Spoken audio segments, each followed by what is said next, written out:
Our continuing coverage of that deadly explosion there. This morning, the NTSB will be investigating what caused the explosion that killed 27-year-old Akil Drake. The Youngstown State University graduate was from Pittsburgh and went to Penn Hills High School, where they're remembering him as a student athlete who excelled on the football field. Our Candace Hare is in Youngstown this morning, where the community is mourning Drake's death, but they're also searching for answers, Candace. They certainly are. 27-year-old Akil Drake, you mentioned him as the person who died in that explosion. In the building here behind me, where that Chase Bank was located, we've been told by officials that Drake was an employee at the Chase Bank, but this is something that certainly has rattled the community. Officials say 7 others were injured.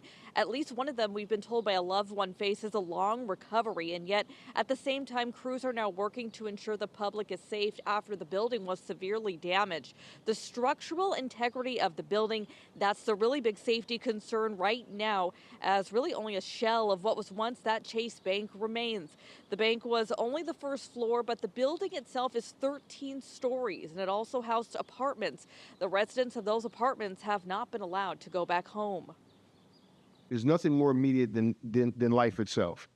And until I, the fire chief of this city, is ensured by the structural engineers that that building is safe, nobody's going in that building. So the investigation itself, which is being led by the state fire marshal's office, that is still ongoing. And of course, we have learned that the NTSB, they are sending a crew here to investigate as well. Danita, we saw some of their crews here on scene yesterday. You know what, Candace, we usually hear the NTSB, they're called in to investigate if there's a plane crash or a train accident.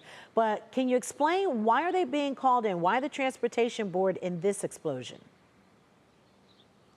Absolutely. So one of the facets of the transportation board is a component that they investigate anytime that there's a pipeline involving things like natural gas, hazardous materials, and there's an accident that involves a fatality or serious structural damage, or even if there's a threat to the public. In this case, of course, we know the police here in Youngstown have termed this a natural gas explosion. So that's why we're seeing the NTSB come in, Danita. All right, understandable. A lot of questions out there. Hopefully they'll get some answers. Thank you, Candace.